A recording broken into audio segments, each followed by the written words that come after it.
Hay veces que se dice, bueno, pues vale, abrimos la relación y cada cual va por un lado. Y no parte desde un plan común, desde ser cómplices en ese proyecto. Tenemos el instinto por supervivencia de tener que ser relevantes para otra persona. Y ahí sí nos va la vida. Todos esos nombrecitos de poliamor, anarquía relacional, relación abierta, etcétera, hay veces que creo que complica más. Es que me llama mucho la atención, ¿no? Cuando hablan de no monogamias y dicen, no monogamias éticas. Ya, corazón. Y espero que la monogamia también sea ética. Es un desastre necesario.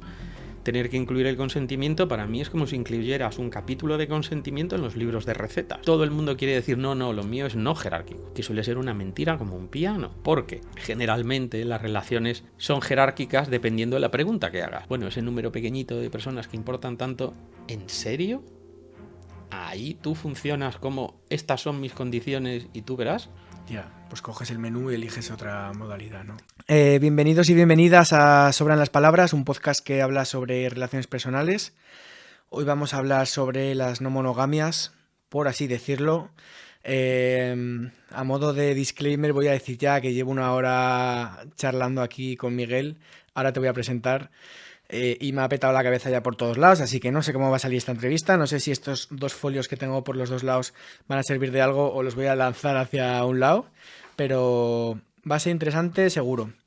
Entonces, bueno, bienvenido Miguel Bagalume. Hola. Gracias por desplazarte a casa, dedicar un rato de tu mañana a este proyecto. Gracias, Álvaro. Bueno, pues estás aquí porque desde estamos en el 24, pues sí, como unos 10, 12 años, a raíz de leer en tu blog y algunas actividades que organizabas, como las charlas estas que llamabais Sexo Oral, ahí en el Volta Café, también a raíz de ir viendo tu nombre en libros que tradujiste sobre no monogamias y así, pues dije, pues ¿por qué no? Vamos a hablar con esta persona, a ver si se quiere venir. De alguna manera has tenido como, iba a decirte, te he tenido como omnipresente en este mundo. Entonces, bueno, me parecías un buen fichaje, por así decirlo, para que hablases sobre esto. Y ahora que hemos estado una hora charlando, preparando, Vale. más todavía.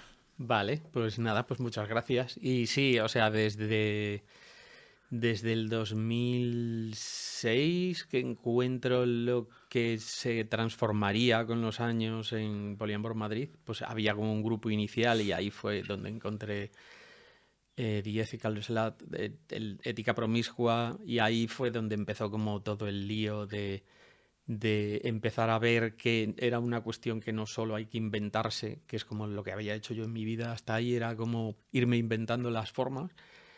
Y fue como encontrar, espera, que hay un montón de literatura sobre esto y como una cosa con una visión con la que encajo.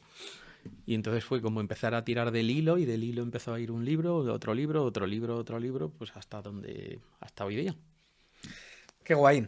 Pues en este capítulo vamos a hablar de no monogamias así como en abstracto, vamos a hablar de qué es esto de los celos, de qué maneras hay de llevar a cabo esto de las no monogamias, del kit IKEA que has nombrado antes, y luego, bueno, también eres profesor y sexólogo y llevas a cabo diferentes proyectos que también quiero que nombremos antes de terminar. Lo primero que te querría preguntar, para la gente que igual esté más de nuevas, es ¿qué es esto de las no monogamias o cómo podríamos definir esto de las no monogamias? No monogamias es como un término un poco confuso, ambiguo, no se sabe muy bien a qué se refiere. Pues la manera de aterrizarlo, la mayoría de la gente lo entiende cuando dices una relación abierta y dicen, ya, y entonces ya saben a qué nos referimos. Y después eso, relación abierta, lo bueno que tiene es que define y no define nada. Entonces todo el mundo dice, vale, relación abierta, vale, que se puede estar con más gente, vale, y de ahí cada cual se acaba montando una película de qué es. Aparte de eso, recogemos como, o sea, digamos, esa es como la idea general. Pero después, digamos que es quien utiliza el término no monogamias, ya te dice que es que está en un determinado entorno leyendo una serie de textos que hablan de no monogamias. Y eso se suele referir a una tradición como que viene desde los años 90 de los primeros grupos de poliamor que entonces empezaron como a dar a conocer textos y demás, y en el 90 es donde aparece la palabra poliamor y desde ahí se va generando como una especie de movimiento centrífugo, así como lo que va haciendo es como moviendo, como que va generando alrededor una especie de universo de no monogamias alrededor y cada vez se va ampliando más, pero digamos el origen viene de ahí, ¿no? Viene de estas ideas de poliamor de los 90, pero adaptadas a 2024 ya eso se han convertido como en un montón de opciones diferentes según la gente, el entorno, según un montón de factores.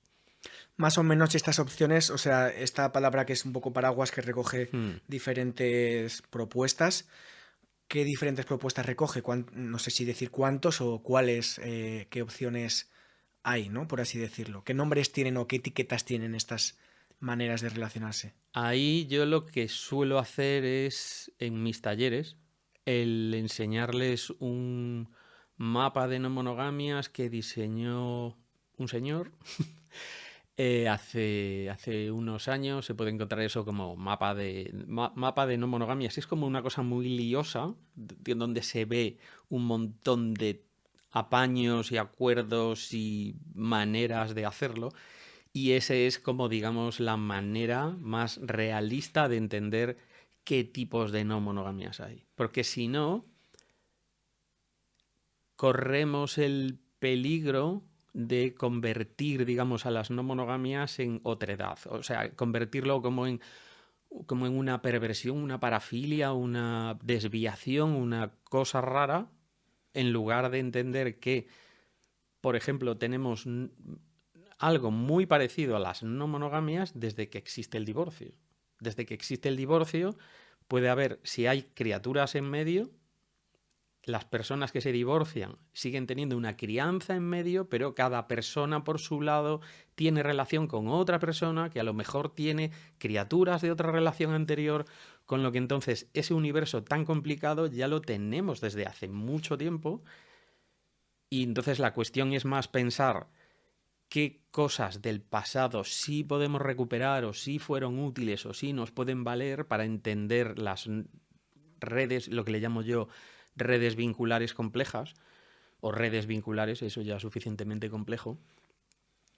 Pero eso, que yo lo que hago es como intentar traer lo que ya tenemos. O sea, es que si no hay veces que cuando hablamos de no monogamias parece que estamos partiendo o hablando de alternativas a un matrimonio para toda la vida sin posibilidad de divorcio. Y espera, como es que no, es que esto no es así. O sea, desde los 70 en el Estado español, desde los 80, es que eso no es así. Con lo que entonces es que ya hay muchas maneras de organizarse. Y entonces que después aparecen desde los 90 nombres como poliamor y anarquía relacional y demás, sí, pero hay veces, o sea, yo por lo que suelo escaparme de esto es por el peligro que suelo, o sea, por el lío que suelo ver que se genera al tener un modelo y que entonces lo que se intenta es adaptar nuestra vida al modelo. Empezamos a hacer el lío de, no, es que yo igual siento celos, pero no debería sentir celos. Eso pasaba en 2006, 2007, si se sentían celos, se decía, tú no deberías, o sea, si quieres tener una relación no monógama, no deberías tener celos. Con lo que entonces parece que el problema lo tienes tú, no el modelo. Con los años eso ha cambiado. Pues con esto es a lo que me refiero con los diferentes nombres y tipos y modelos que parece que nos estamos equivocando y tenemos que hacerlo bien según un determinado modelo. Y es como, no, a ver, vamos a seguir como ideas muy diferentes si nos acercamos a según qué grupos, pero eso debe de ser como algo que nos aporta en nuestras relaciones, no como algo que hay que seguir al pie de la letra para hacerlo bien, ¿no? Porque si no es ahí donde se complica, cuando intentamos, o sea, cuando vemos como el modelo por encima de nuestra relación. Nos tiene que valer como inspiración, como fuente de ideas, como encontrar una comunidad. Nos puede valer para un montón de cosas.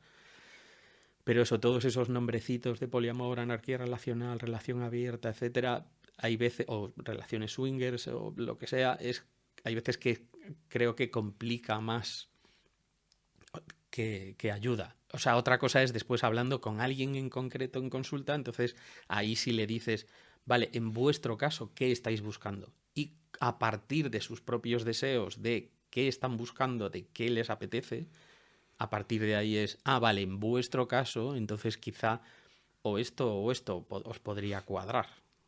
Pero es más al revés, o sea, es como partiendo de una situación concreta, personas concretas, deseos concretos y a partir de ahí decir, igual esto os encaja en este momento. Claro. O sea, que no es que compro lo del poliamor, entonces me hago poliamoroso y luego me adapto a las reglas, por así decirlo, de este sistema de funcionamiento, sino cuál es el que me funciona mejor, por lo menos en este momento. Imagino que será también una cosa que irá fluctuando, ¿no? Bueno, Que vas cambiando con el tiempo. Claro. Eso, pero que hay que... Yo, o sea, sé que a veces que doy mucho la brasa con este tema, pero es que hay que... Si somos conscientes del recorrido histórico de lo que estamos leyendo, hay veces que entendemos entonces por qué hacemos las cosas. Por ejemplo, con el movimiento poliamoroso es que es en los años 90 Morning Glory, Trell Ravenheart, que tiene un nombre largo, la pobre de la mujer que ya falleció, escribió en los 90 un puñado de amantes, a Bouquet of Lovers, explicando cuáles eran las reglas si querías estar en una relación no monógama. Entonces es que empezaba así, o sea, empezaba el movimiento con esto tiene que hacerse y tienes que hacer esto y tienes que seguir estas reglas si quieres ser parte de esto. Pero ojo, porque ella y una de sus parejas eran parte de lo que habían fundado en el 65, creo que era. 65, bueno, ahora no me acuerdo exactamente del año. Pero que habían fundado la Iglesia de todos los mundos, que es como de las primeras iglesias paganas registradas en Estados Unidos como oficialmente iglesia. Pero quiero decir que es que viene como de un origen muy determinado que es normal que nos influya, porque lo vemos como, esto es una especie como de idea que hay que seguir y unas reglas que hay que seguir y es como, claro, porque es la herencia que traemos de dónde nace esto, pero eso yo lo que intento es facilitarlo unas décadas más tarde y decir, oye, vale, sí, o sea, yo y un montón de activistas, pero que la cuestión es como relajarlo, o sea, como decir, vale, este es el origen, esto aporta herramientas muy útiles y aproximaciones que nos resultan muy útiles para repensarnos cómo construimos las relaciones, pero, o sea, es como herramienta, vale, como modelo, yo todo el rato huyo de esto del modelo, de que haya un modelo correcto y el resto son incorrectos. Claro. O sea, primero ver qué me encaja y luego ver, o sea, primero ver lo que quiero y luego ver qué modelo me encaja. Exacto, no, pero eso, o sea, justo el cambio que has hecho es ver qué me encaja y es no, antes es, ¿qué quieres? Entonces hay gente que dice, no, es que yo tengo la edad, o en mi situación vital, a mí lo que me encaja ahora o lo que me apetece es acostarme con muchísimas personas. Y entonces, pues, ¿en qué entorno me encaja esto? Pues el swinger. No, pero espera, no, pero es que yo también quiero poder establecer vínculos con estas personas y que haya otro tipo de construcción de esto. Vale, entonces sí, vale, me acerco al poliamor. No, pero es que esto lo veo muy centrado en la pareja y las relaciones románticas, entonces quiero darle otra vuelta, me falta un enfoque político, entonces me acerco a la anarquía relacional. Vale, pero que vayas tú decidiendo para dónde te vas. Y no que tengas que elegir en equipos o bandos o, bueno, a ver de qué lado estás. Y es como, a ver, o sea, es que me llama mucho la atención, ¿no? Cuando hablan de no monogamias y dicen, no monogamias éticas. Y es como, ya corazón, y me espero que la monogamia también sea ética. O sea, quiero decir, es que las relaciones deberían ser éticas todas, no que éstas tengan que ser éticas. Con lo que entonces es, el foco está más en qué quieres tú y cómo tratas a la gente más cercana a ti y cómo construyes las relaciones con la gente más importante en tu vida y cómo que construyes ahí, pero sea en esto, sea en lo que sea. Ya. Y no es de, no, es que tengo que ir a buscar ideas buenas a otro sitio, Y es como, igual deberías aplicar esas ideas en tus amistades, en tu entorno, en tus círculos más cercanos. Eso aplicado a todo funciona, o sea, creo que tiene más sentido que no. No, es que esto tengo que hacerlo de manera ética, pero porque es el modelo y porque me dicen que es así, pero después en el resto de mi vida la ética me da igual. Claro. Me imagino que esto de ponerle la coletilla de ético, Mm, que no viene desde el principio, ¿no? Yo cuando empecé a leer sobre esto no se llamaban no monogamias éticas, sino que eran no monogamias mm. o poliamor o lo que sea. Habrá venido como respuesta a algo, ¿no? Habrá To- venido como respuesta a que alguien lo ha hecho, o alguien, no lo digo como si fuera un ente, no ha sido igual muy ético o algo así, ¿no? No, ¿O por qué viene, viene? tiene fecha. O sea, se empieza a ver como una opción ética en el 2005 en el Congreso de Hamburgo sobre mononormatividad. O sea, es como el primer congreso que hay, primer congreso internacional de no monogamias. En ese momento solo existen, en 2005, bueno, solo existen, ya en ese año es cuando aparece el manifiesto de anarquía relacional de Andy Norgren, pero no es muy conocido. Y entonces en ese congreso solo hay 3 tipos de no monogamia, que es el engaño, o la infidelidad o tal, swingers y poliamor, que acaba de aparecer. Entonces, hay 3, ¿no? Hay como 3 colegas en el barco subidos. Infidelidad, swingers y poliamor. ¿Cómo se diferencia el poliamor recién aparecido de los 2 anteriores? Justo con lo que hoy se cree que es como más característico del poliamor, que es, no, esto no va solo de sexo, para diferenciarse de los swingers, ¿eh? Es de, no, nosotros no vamos buscando esto de acostarnos con mucha gente, y es como, o a lo mejor sí, pero tienes que diferenciarte del otro modelo, y es como, no, lo nuestro no va de orgías y de tal. Y entonces, no va de sexo, para diferenciarse de los swingers, y no va de engaño, es una cuestión ética, para que tampoco se nos confunda con la infidelidad. No es una infidelidad aceptada, sino que es otra cosa. Y entonces de ahí nace lo de decir, no, es que es ético y no va centrado solo en el sexo. Claro. Viene de ahí. El origen es ese sitio. Claro, porque yo a veces he visto, no sé, en redes o en alguna publicación que habla sobre estos temas, que alguien pone abajo, pues lo que se ha hecho siempre, ¿no? Como que hay gente que piensa que es ser infiel o algo así, Hmm. ¿no? Imagino que este término aclara un poco a quien esté igual más despistado desde fuera y lo pueda ver como, vamos, lo que se ha hecho siempre que es acostarse con otras personas, ¿no? Claro, eso, pero eso nos lleva a un asunto que yo podría aquí liarme 16 días hablando, que es qué educación damos. Quiero decir, que es como, no, pero espera, esto hay que hacerlo de una forma ética. Y vuelvo a lo mismo, es que todas las relaciones deberían de ser éticas. Pero en el caso heterosexual venimos de crear a unos sujetos, hombres, con, o sea, se crean unos niños con considerables carencias, como lo denominó el otro día Olga Barroso, es como que no se les da el espacio, no se da el espacio como para que se vaya creando una estructura psíquica en la que haya espacio para el amor, sino que es, no, la cabeza está centrada en otras cosas y en grandes logros y grandes tragedias y grandes luchas y grandes, pero esa parte se va como atrofiando, pero también eso, porque el mismo entorno, esto es una cuestión de apego y tal, y tampoco me voy a meter ahí a explicarlo todo eso, lo explica maravillosamente Olga Barroso en el libro El amor no maltrata. Ahí explica cómo se produce eso en las criaturas. Ujú.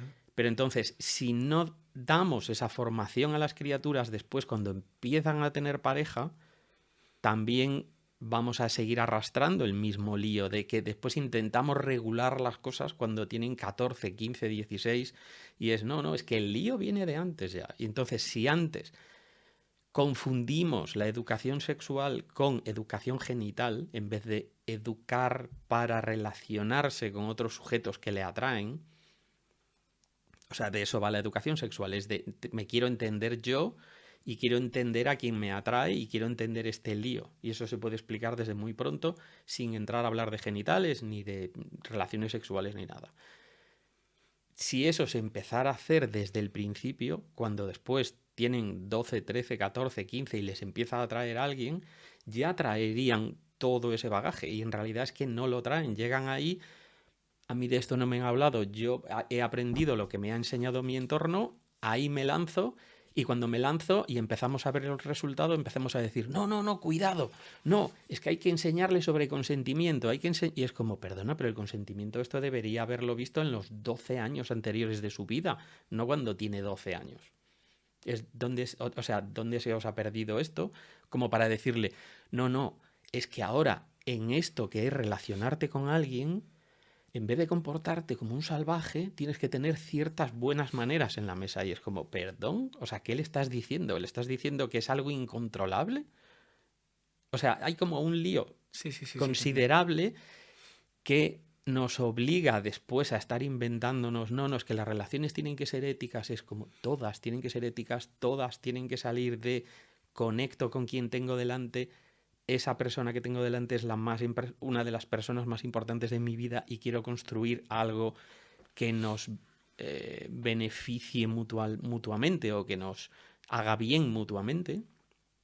Y eso es todo lo que deberíamos estar buscando en ese tipo de relaciones tan cercanas.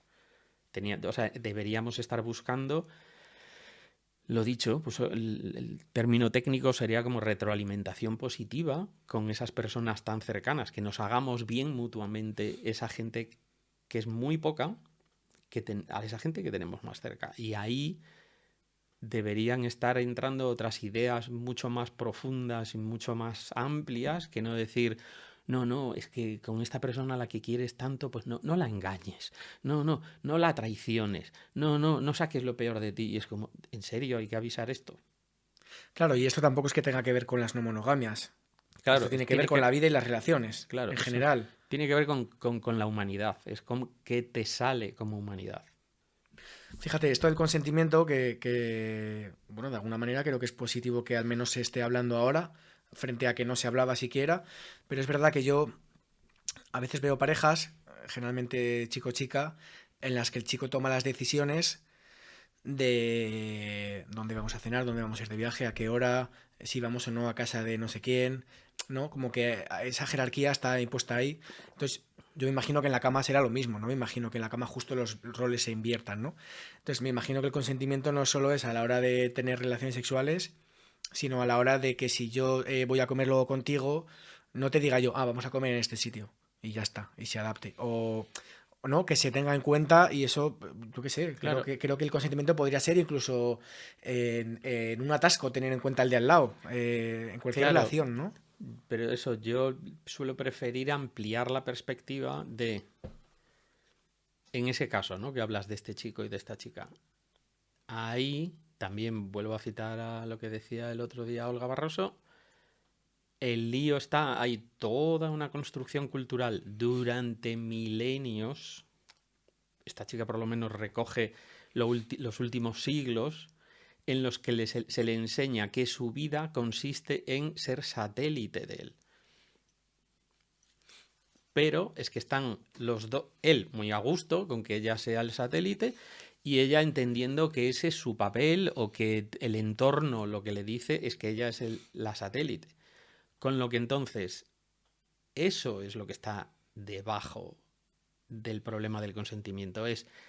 Ella es satélite, no son dos iguales que dicen, nos vamos a hacer bien mutuamente, tú qué quieres, yo qué quiero, vamos a buscar estar a gusto. Es como, no, es que esto empieza a funcionar desde otro sitio en el que yo decido y tú en tu vida para ver quién trabaje y quién no decidimos entre los dos, sino que tú tienes más probabilidades de que dejes de trabajar tú, de que tú lo tuyo sea visto como, sea inferiorizado, le llamamos técnicamente, o sea, que lo tuyo se vea como inferior, que lo tuyo se vea como risible, se vea como ridículo, se vea como criticable, se vea...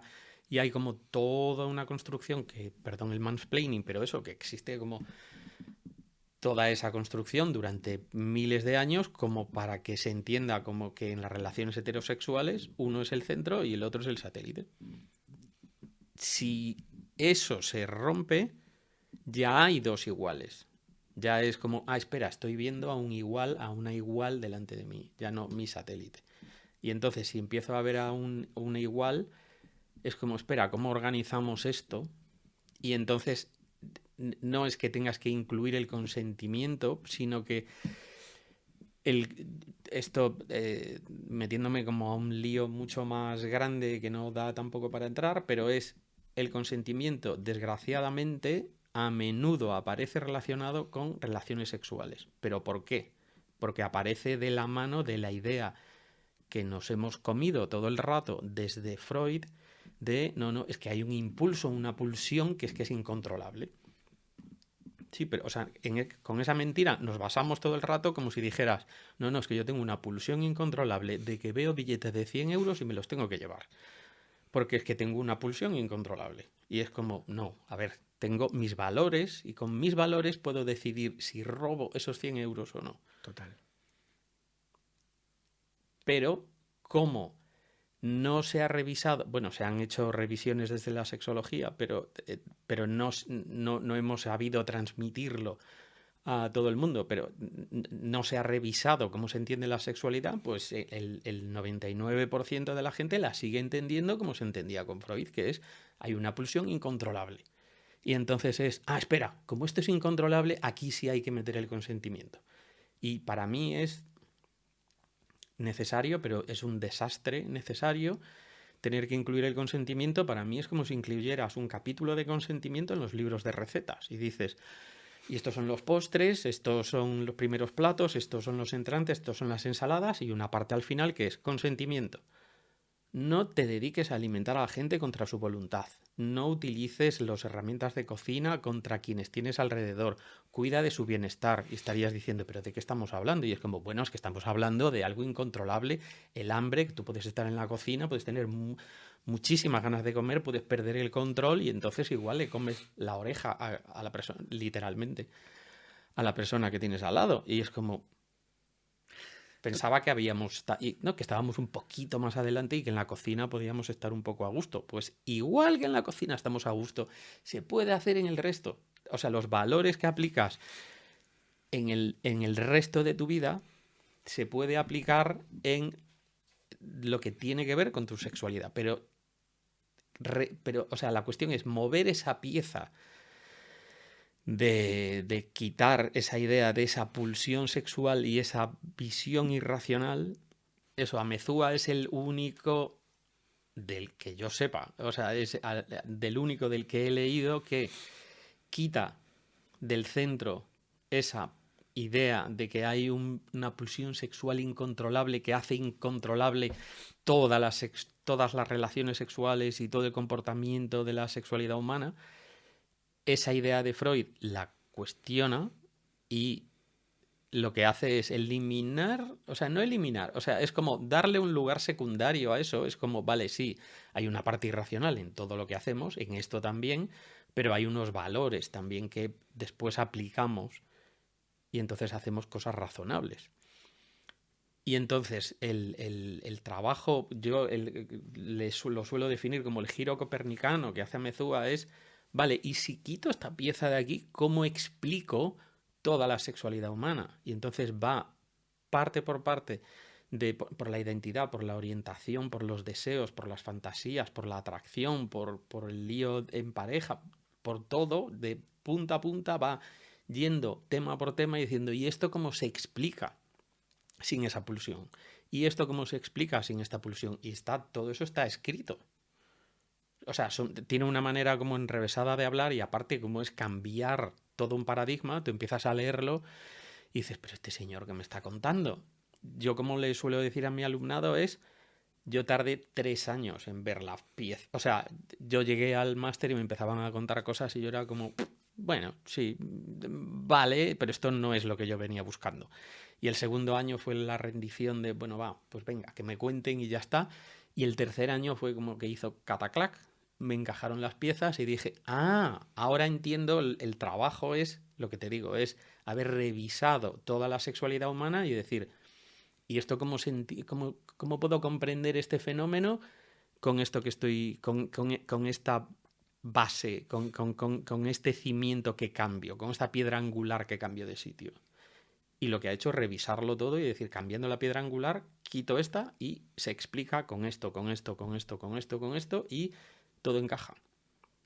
Y a mí el ver que todo encaja, que está todo escrito, que tiene el libro que lo resume como... O sea, mira, incluso el libro que lo resume, uno de los últimos libros que mejor lo resume es Sexo, historia de una idea. Y ese se puede encontrar en PDF por internet, o sea, ese está accesible para cualquiera.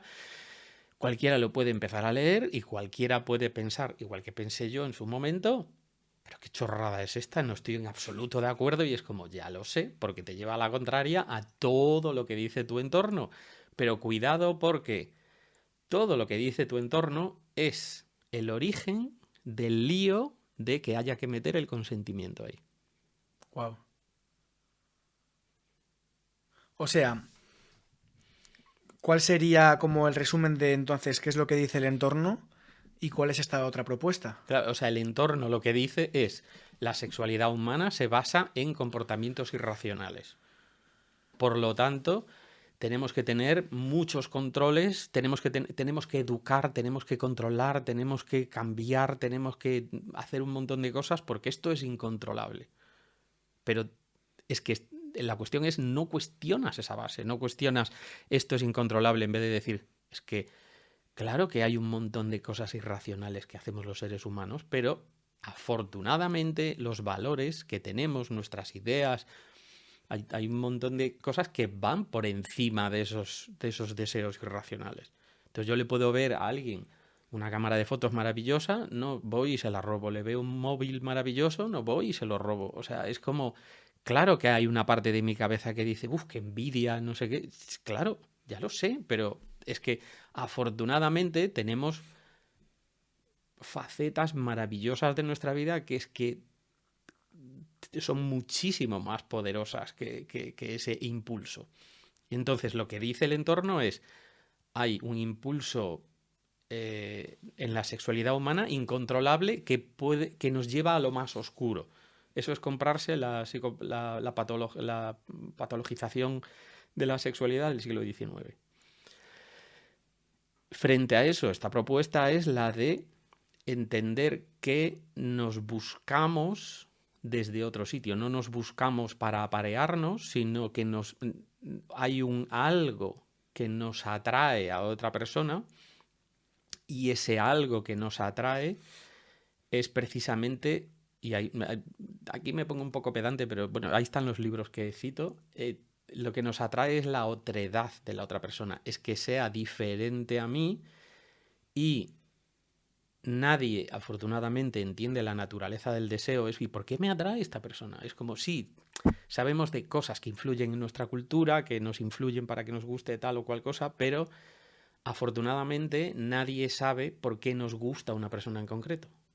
O sea, con todos los miles de millones que utilizan las redes sociales, las apps para ligar y demás, para saberlo, nos siguen enseñando 300 personas para que elijamos, no nos enseñan 3.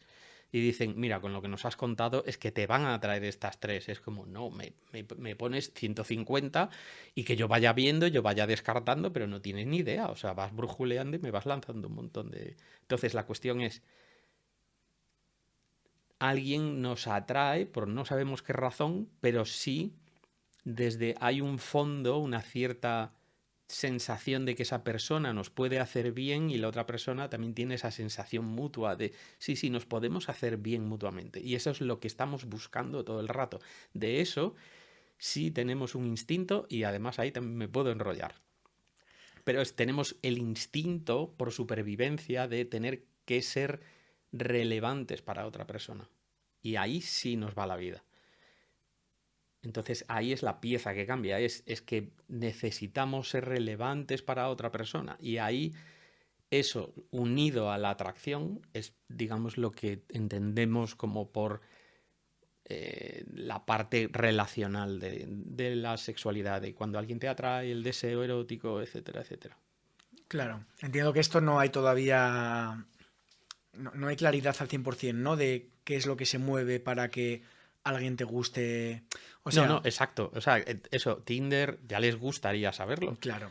Y mira que meten dinero ahí, pero, o sea, no se sabe exactamente de por qué esa persona en concreto. Pues normalmente suele ser por tu biografía. ¿Ah? O sea, es algo tan indeterminado como la gente importante en tu vida, más los rasgos físicos de la gente en tu vida, más tu entorno cultural, más la gente que te ha gustado y te ha salido bien, y la gente que te ha gustado y que te ha salido mal, y las decepciones que te has llevado, y las sorpresas que te has llevado, y cosas que no te esperabas. Hay un pack complicadísimo de cosas que te han influido, que son tu propia biografía, que hacen que ahora te atraiga no sé quién. Sí, porque con los años va cambiando también, no te atrae el mismo perfil de Exacto. persona, incluso el mismo mes te puede pasar, ¿no? Claro, yo me acuerdo mucho de una amiga que me decía, jo, es que me está hablando un tío que sobre papel es perfecto, ¿no? Me parece un guaperas, me parece atractivo, es un tío súper inteligente, es trabajador, no sé, como que sobre papel lo tiene todo, pero dice, pero es que he quedado con él y pues no me... Y a Exacto. mí me pasa más veces, ¿no? Y casi como que dices, pero ¿por qué no? Es que eso no se puede controlar, claro. Claro. Bueno, y a ver O qué... sea, pero quiero decir, sí se puede controlar perfectamente. O sea, tú sí puedes. O sea, lo que no se sabe es la naturaleza de esa atracción. O sea, quiero decir, lo que no se sabe es en qué factores hacen falta para que sí haga ese clic o no. A ver qué te parece este melón que voy a abrir. Ujú. Yo trabajaba en un centro de día de personas mayores y una mujer me dijo que ella se casó de esta manera. Le dijeron sus padres, vete al olivar de Mariano y dile al hijo que, pues que te hemos dicho que os juntéis. Y llegó ahí la mujer y le dijo, que os arregléis, era la palabra.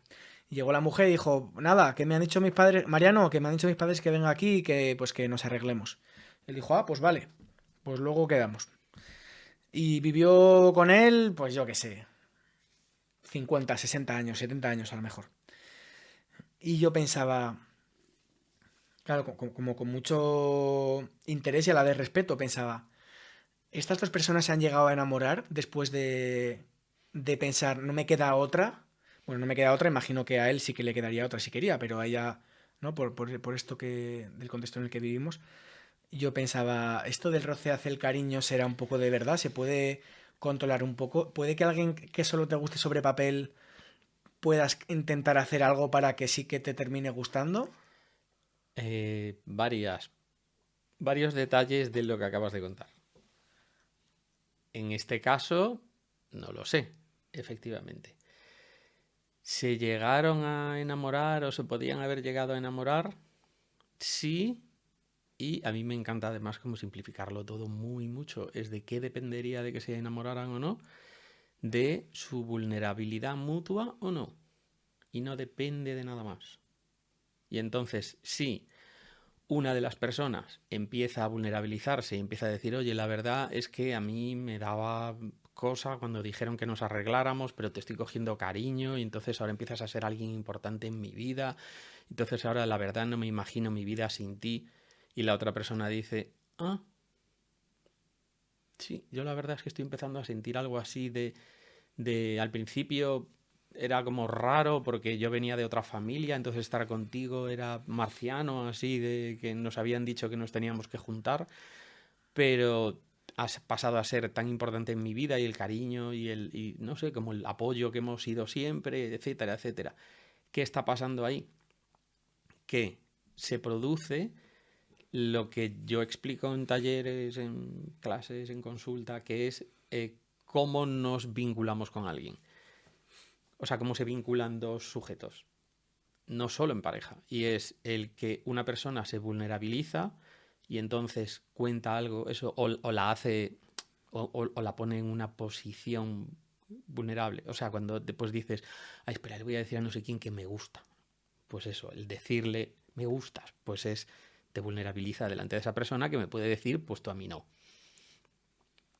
Pues una persona se vulnerabiliza y entonces la otra se da cuenta que la primera se ha vulnerabilizado y entonces envía una señal de que se ha vulnerabilizado y entonces esa persona se vulnerabiliza de vuelta. Y entonces yo me doy cuenta, envío una señal de que me he dado cuenta y entonces la otra persona, no, pues se vuelve a repetir eso una y otra vez y así vamos entrelazando lo que acaba sucediendo entre esas dos personas. Acabamos vinculándonos. Pero para eso hace falta vulnerabilidad mutua.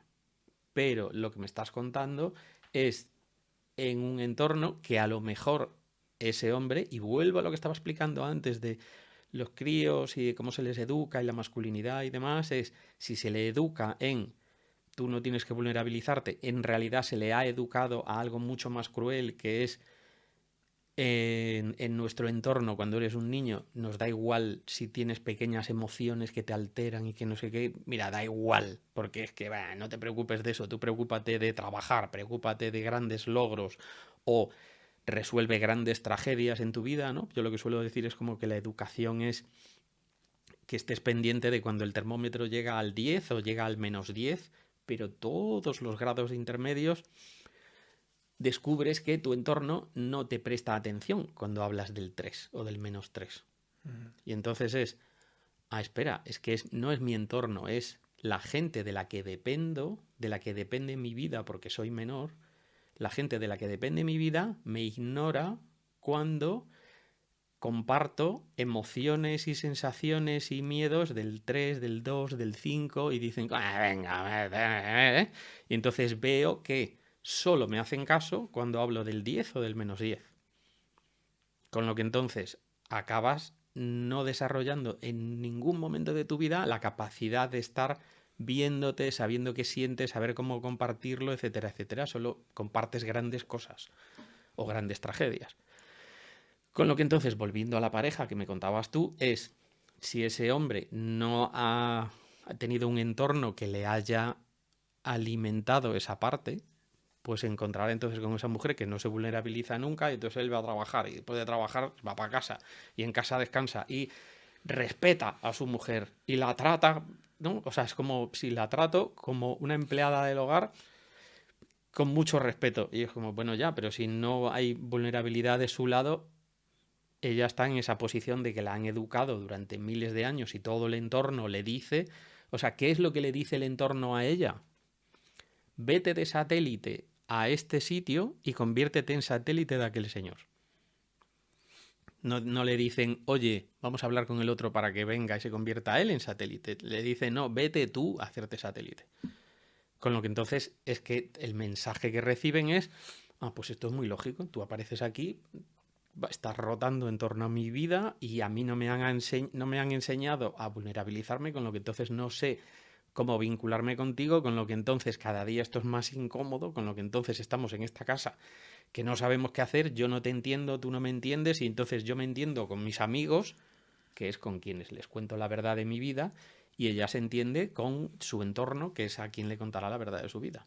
Y ella lo habrá intentado 200 veces y él habrá sido como, bueno, ya se está quejando. Y es como, no, lo que está intentando es vincular de alguna manera, pero es que tú no, si no has entrenado esa capacidad de vincularte, pues te vas a Claro. perder ahí.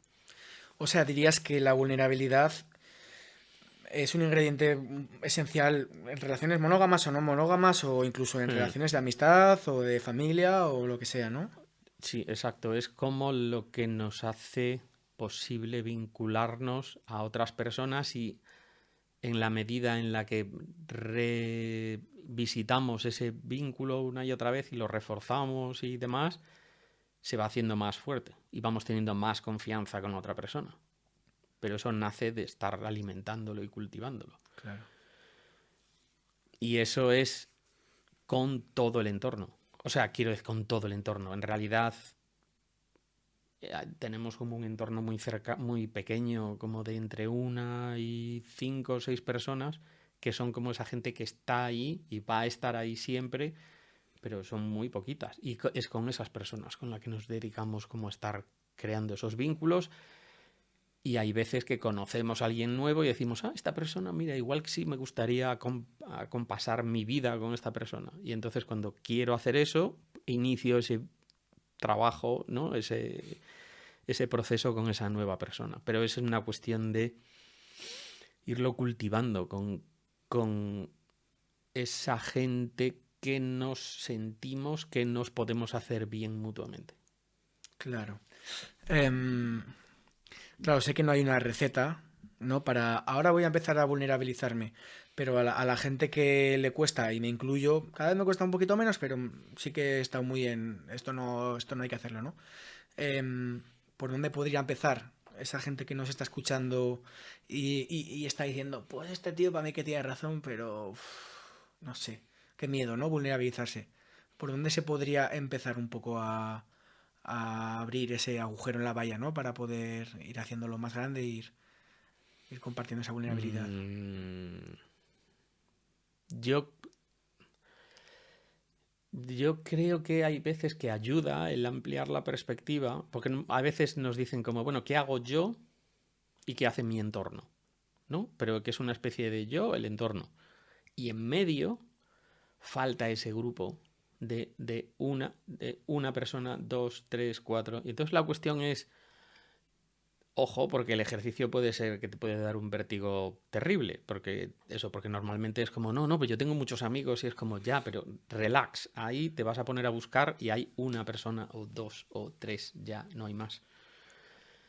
Entonces, si hay una sola, pues hay una sola. Bien, la cosa va bien. O sea, no es de, hay socorro. Pero eso, la cuestión es darnos cuenta de nuestra fragilidad e interdependencia de otros seres humanos.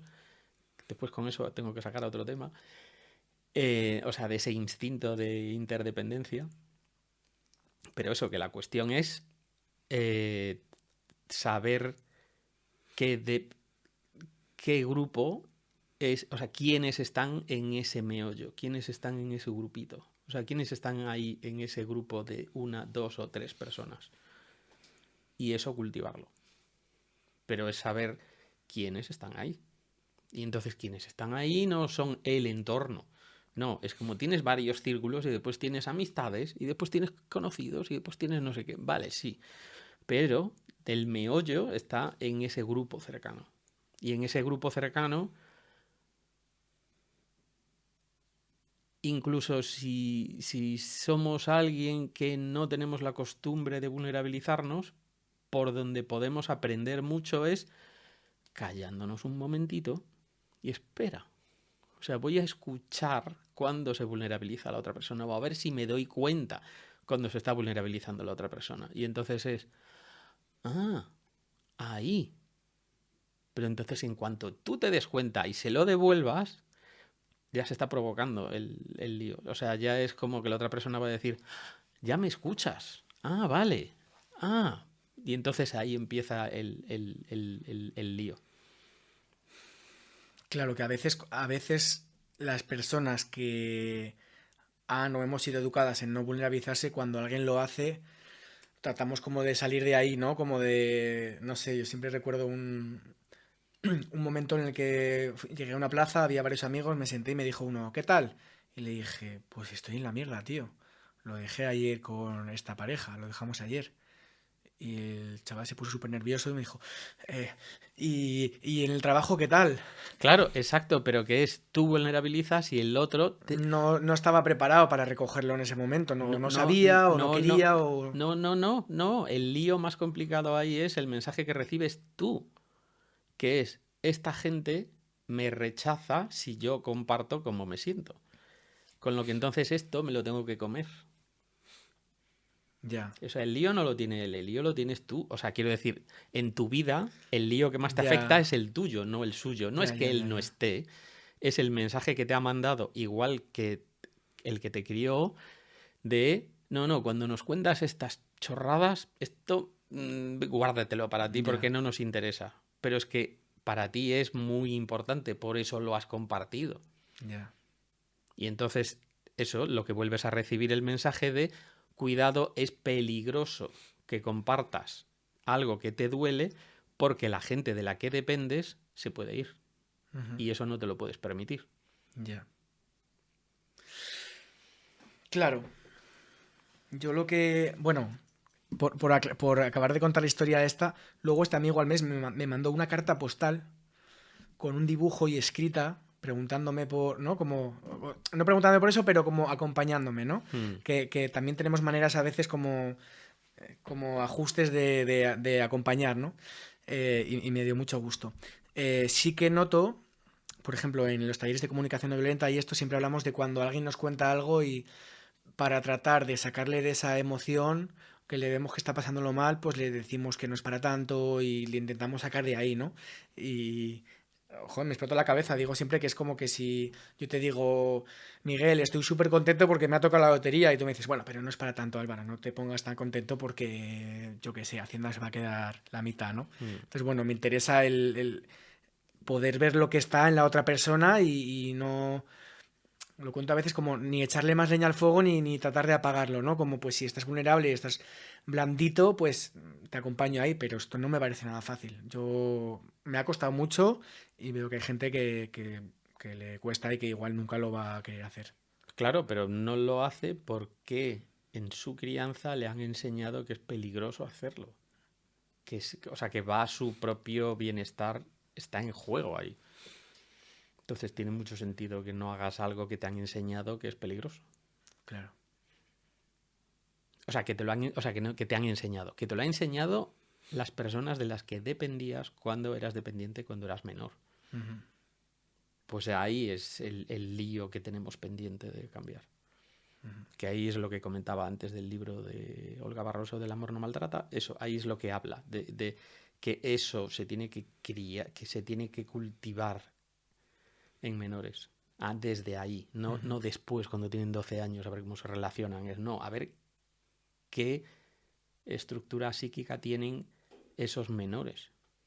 O sea, quiero decir, cuando se está formando su mente, o sea, la cuestión es qué estamos construyendo ahí, qué espacio le estamos dando y qué es lo que estamos cultivando ahí. Ujú. Pero que el lío lo tenemos antes, ¿no? Es como que decimos, bueno, ¿y qué hacemos en pareja? Y yo creo que hacemos como el lío un poco al revés, que empezamos como, bueno, ¿qué hacemos en pareja? Ay, no, no, ¿y qué hacemos cuando son adolescentes? Ay, no, no, ¿y qué hacemos cuando la pubertad? Y es como, no te das cuenta de que el problema viene cada vez más desde el principio, que la cosa es que lo hagamos bien desde el principio, que una vez que la cosa se ha liado mucho, no es tan fácil. Y que nos iría a todo el mundo mejor si la masculinidad fuera otra cosa. Se educara desde la humanidad, ¿no? Desde otro sitio. Vale, entonces tú haces una relación entre la atracción, el vínculo y luego ya el nombre o la manera que encontramos de relacionarnos Ujú, o la práctica, ¿no? ujú. Vale. Si te parece, explícanos esto de esta manera tan gráfica que me has enseñado antes, porque creo que la gente lo va a ver. Quien esté escuchando solamente el audio, bueno, lo iremos contando un poco. Sí, yo voy a ir como contando, simplificando cuál Vale. es el lío Venga, que adelante. intento contar. Voy a hacer el cambio de cámara. Vale, el lío, eso, como lo suelo explicar, es, digamos, se puede explicar con 4 círculos concéntricos, que uno sería las no monogamias, ¿no? Entonces decir, vale, dentro de las no monogamias, que es como un cuarto círculo al que nos podemos ir, antes de eso tenemos las relaciones más comunes o las que es como esta especie de modelo que hemos oído todo el rato, que es el de las monogamias. Dentro de las monogamias hay un tercer círculo, que es con el que explico lo que se le llama el deseo erótico, lo que es el que dos personas se atraigan entre sí, y en el centro está la vinculación humana. La vinculación humana con el detalle de ser relevante para otro ser humano, no vinculación de pues me he cruzado a alguien por la calle, sino el ser relevante para alguien. Y entonces yo suelo explicar las relaciones con este dibujo, que es eso, 4 círculos. El central es la vinculación humana con todos los sujetos, el ser relevante para cualquier sujeto. El segundo escalón sería la atracción, el que aparte de esa vinculación nace a veces una atracción. El tercero sería la estructura que se crea con esa atracción, entonces hay veces que se convierte en pareja, las monogamias y demás. Y un cuarto que sería, bueno, pero aparte de monogamias, también esto lo podemos abrir y complicarlo. Vale, estos son los 4. Todo el rato me centro en la cuestión central de todo este esquema, que es el círculo central, que es el de la vinculación humana. Yo, como suelo explicar la vinculación humana, me apoyo en los experimentos de Spitz con criaturas después de la Segunda Guerra Mundial, unos experimentos terribles que no hace falta ver los vídeos en internet para imaginárselo.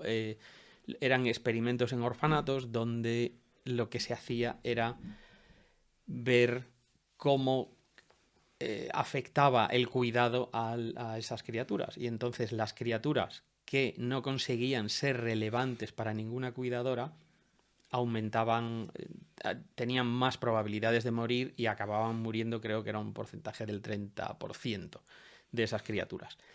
Y la cuestión es, ser relevante para una de las cuidadoras es algo que tú no puedes prever, no puedes provocarlo, sino que es que pues le atraes porque eres un bebé de ojos azules, o porque tienes los ojos negros, o porque te enfadas mucho, o porque sonríes mucho, o porque te mueves de una manera graciosa, lo que sea, pero eso tú no lo puedes provocar. Pero la cuestión es, basándome en esos, utilizando ese experimento, es por lo que explico la vinculación humana, el ser relevante para alguien, como ese sí es nuestro instinto, ese es que necesitamos ser relevantes para alguien y nos va la vida en ello. Y sí tenemos programada nuestra cabeza para irnos vinculando de esa manera, porque sabemos que somos interdependientes y entonces necesitamos ese grupo entre 1, 2, 3, 4, 5, 6 personas de quien nos depende la vida o nos va la vida en ello.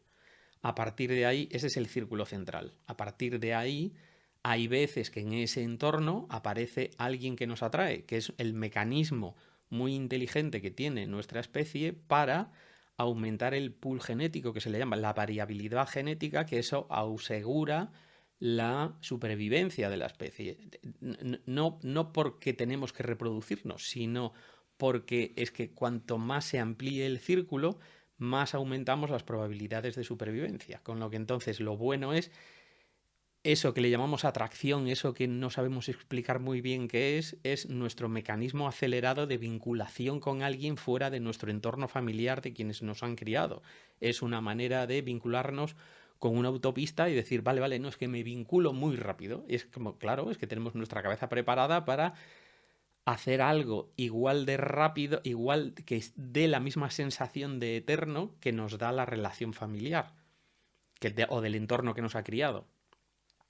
Y el entorno que nos ha criado lo sentimos como tan estable, eso es lo mismo que queremos reproducir en los vínculos que nos atraen, pues ahí es donde acabamos teniendo el lío este de la atracción y el deseo y tal, y todo este lío que tiene unas leyes muy particulares de funcionamiento. Y después, sobre eso, se ha ido montando el matrimonio y demás, pero que eso es, ¿no? Las monogamias, pues se han ido montando alrededor de ese instinto humano, con muy diferentes fines, pero desde luego no muy honestos, hasta hace poco.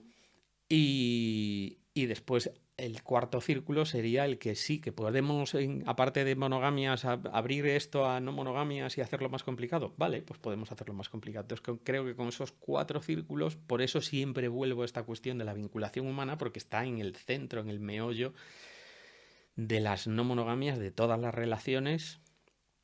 Y hay veces que es que el peligro está en hablar de no monogamias y solo, digamos, como intentar convertirlo como en una especie de, lo que le llamo eso, yo el kit IKEA de vale, pues mira, tengo que hacer estas 4 cosas y ya está. Y es como, cuanta más atención le prestemos a ese fondo, a esa piedra angular que está ahí, más fácil nos va a entender por qué sentimos celos y por qué sentimos lo que sentimos y por qué nos dan miedo las cosas. O sea, todo se vuelve bastante más razonable.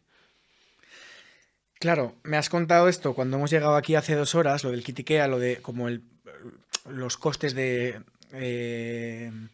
los costes de, yo qué sé, como nombrarlo como, pues esto o esto, ¿no? Y ahora lo he entendido. Ahora con esto de los círculos lo he entendido y la relación que tiene la vinculación, la atracción y luego el modelo que elijas, ¿no? Entiendo que cuando trabajas en los talleres o en tu consulta partes de esa base para luego ir hacia afuera. Claro. Es absurdo. Si no solo tienes un aro y estás perdido, ¿no? Claro, o sea, porque es que si no, parece que tienes como un montón de opciones, pero como si estuvieras en un restaurante con un menú larguísimo y tienes cientos de platos y es como, ¿pero qué pido? Es que no sé en medio de todo esto y en medio de eso te falta, ya, pero ¿qué te apetece a ti? Y es, yo qué sé, es que no sé, hemos venido a este sitio que es de comida X y entonces tengo que pedir eso. Y es como, vale, antes de meterte a ver el menú de no monogamias, ¿qué te apetece? Y entonces es que no lo sé. Y es, pues mira, ahí tenemos campo en el que trabajar, de saber qué te apetece. Muy buena esta explicación. Bueno, pues vamos a ver qué nos apetece ahora o qué. Vale. Vamos a ver, no sé, un poco más por la gente que venga de nuevas y por la gente que esté en uno de los modelos, igual quiera entender un poco más otros modelos, si nos podrías explicar un poco este último círculo concéntrico, de qué se compone, qué posibilidades hay. Porque siempre se nombra relación abierta, poliamor, anarquía relacional, pero luego hay como traspases de uno a otro, poliamor no jerárquico, sin enredarnos mucho, sin que leas toda la carta, pero un poco de qué se compone. Eso, hay como diferentes maneras de apañarse ahí. O sea, generalmente la forma más cercana a la monogamia, o sea, digamos, a una relación exclusiva con alguien en la que no hay vinculación, no, o sea, nadie se enreda con nadie ni tiene relaciones sexuales con otras personas, digamos, eso es lo que se suele entender como monogamia, pues la cuestión es eh, lo más parecido son las relaciones swinger si las pensamos como personas que tienen relaciones sexuales con otras personas, pero no tienen en ningún momento intención de cambiar el funcionamiento de su relación. Que después dentro de esto hay muchos matices y hay muchas vidas diferentes, efectivamente, por eso lo complejizo tanto, pero digamos que tiene menos estigma las relaciones swinger que las relaciones poliamorosas, porque poliamorosas o no monógamas, porque las relaciones swinger se entiende como, vale, pues quieren tener sexo con más gente y ya está, pero el resto no lo tocan y tienen mucho más estigma quienes deciden tener 2 relaciones, 3 relaciones y pero qué falta le hace, ¿por qué quiere tener 3 relaciones? Entonces tiene muchísima más carga que siempre se aumenta con personas discriminadas, o sea, cuanta mayor es la discriminación, pues feminismo interseccional, pues eso se multiplica y aumenta el estigma y la marginación. Digamos, ese es el relaciones swinger, que es, ¿no? Como creo que es bastante conocido. Relaciones poliamorosas no cuestiona mucho, como cuando empieza es como, bueno, pues tengo 2 relaciones de pareja, digamos. Digamos, como cuando empieza se plantea un poco así. Como, bueno, pues puedo tener como en poliamoroso, hay un vídeo donde sale Oberonsel y Morning Glory explicando por qué eligieron esa palabra, etcétera, etcétera. Y eso es esta idea de, vale, pues tengo amantes y entonces pues tengo en vez de, ¿no? O sea, pues tengo esa vinculación o esa relación con, en vez de con una persona, con varias. De ahí acaba apareciendo como estas subcategorías de, bueno, pero puede ser jerárquico y no jerárquico. Esa es como una manera de decirlo que complica las cosas. Y entonces yo suelo preferir la clasificación que hace Keith Labriola en un libro que no se ha traducido, de Polyamory Breakup Book, que como lo clasifica es en relaciones que pueden ser todas principales o que haya principal secundaria o que haya todas secundarias. Son 3 tipos, ¿no? Como lo clasifica Keith Labriola son en estos 3. Principales, principal secundaria, secundarias.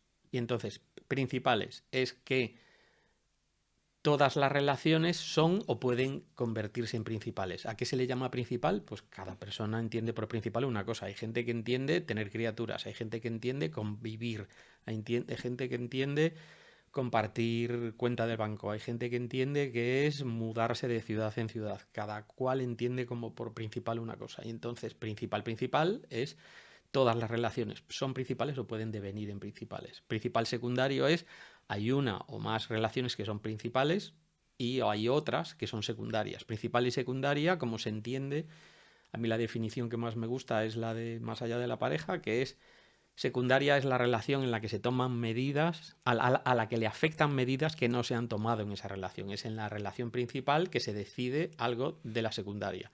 La gente suele... Bueno, ahora me meto en eso. Y la tercera es, todas las relaciones son secundarias, que es, no construyo mi vida en torno a las relaciones, sino que todas las personas que están en mi vida saben que estoy con varias personas, pero yo estoy centrando mi vida ahora en la crianza o en el doctorado o en mi carrera profesional o en estos viajes. Y entonces la diferencia es, todo el mundo sabe que hay otras personas. No te digo de no puedo quedar el sábado porque me han invitado a una boda. Es como, no, es que tengo otra relación y entonces voy a estar con esa persona ese día. Ese es el modelo principal en que todas las relaciones son secundarias. En el principal secundario, y esto del jerárquico no jerárquico, jerárquico no jerárquico, lo que tiene es, todo el mundo quiere decir no, lo mío es no jerárquico, que suele ser una mentira como un piano,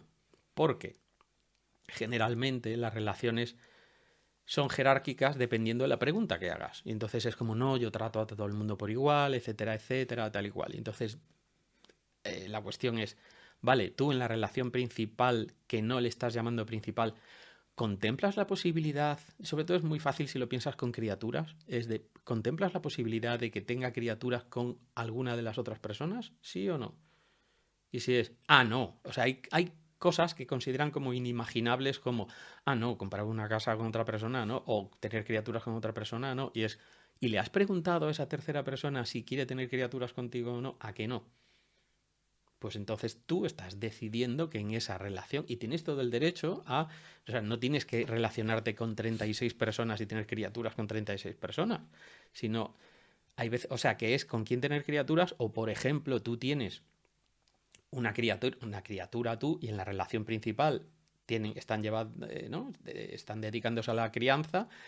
Y dicen, sí, tenemos otras relaciones, pero no queremos que vengan a casa directamente y se relacionen con la criatura y no sabemos ni quién es. Entonces, por supuesto que yo tomo una decisión que afecta a una tercera persona y no le pregunto cuándo quiere venir. Es de, no, ya me diré yo cuándo vas a aparecer, porque hay otro valor mayor aquí en juego, que es esta criatura, que es que primero vamos a valorar a la criatura y después vienes tú. Y que no pasa nada por decir mi estructura es jerárquica, ¿no? Que no molas menos. O sea, depende, y volvemos al rollo que suelto siempre, si es, no, es que la relación es jerárquica y yo aparte no soy buena persona, el problema no es que sea jerárquica, es que no soy buena persona. No soy buena persona, ¿a qué te refieres? O sea, quiero decir, lo que estaba hablando de los valores humanos, Ajá. de esa parte de humanidad y demás. Si tú lo que estás intentando en tus relaciones más cercanas es haceros bien mutuamente, cuando a esa persona le dices, no, es una relación jerárquica, pero te voy a explicar por qué. Y entonces yo ahí también espero que entiendas cómo es mi relación jerárquica. Con eso no te estoy obligando a que lo aceptes, sino que me vulnerabilizo diciéndote, me va a partir por la mitad que me digas que esto hace que entonces no nos podamos seguir relacionando, pero aquí en mi situación personal, en estas circunstancias, yo en este momento tengo que priorizar esto, y entonces, pero lo digo desde esa humanidad, desde que estamos haciéndonos bien mutuamente. Si después es una cuestión como de hechos consumados, y entonces es como decir, no, yo tengo una relación jerárquica y tú ya verás si quieres, ¿no? Como la gente escribe de o aporta o aparta, ¿no? Esta manera de entenderlo como negocios de, no, mira, esta es mi oferta y si no la aceptas es problema tuyo. Y es como, cuando no hay vulnerabilidad de por medio, en la parte humana se resiente, por decirlo educadamente. O sea, quiero decir, todo lo que no suena vulnerable, o sea, no digo vulnerable como frágil, como daño, sino eso como humanidad. Y entonces, todo lo que no tiene humanidad en medio y es una cuestión dura, aséptica, como, no, estas son mis condiciones, y es como, sí, esto está muy bien para negociar en tu trabajo, pero te aseguro que con ese círculo cercano que dibujaba yo, del círculo cercano de esas entre 1 y 5 personas, bueno, ese número pequeñito de personas que importan tanto, ¿en serio? Ahí tú funcionas como, estas son mis condiciones y tú verás. Claro. Muy interesante esto. Bueno, ahora continúas con esto, que no te quiero cortar, pero me está viniendo cuando se encuentran dos personas que una le suele funcionar mejor un modelo y a otra otro, incluso no monogamia y monogamia, y ahí como que tratan de humanizarlo, como dices, y de no decir, pues nada, y ver qué pasa, ¿no? Bueno, me ha recordado eso, Sí, sí, sin eso, o más. sea, eso, pero que ahí, eso, de nuevo, la cuestión es, bueno, veamos si nos estamos haciendo bien mutuamente. Claro, O sea, la cuestión es, ¿así estamos a gusto o no? claro, Y entonces si después alguien dice, no, no, no, es que yo no estoy a gusto, entonces quiero que cambies tú. Y dices, entonces estamos hablando de otro lío ya. y entonces igual eso hay que repensarlo. Te dejo entonces que sigas con el...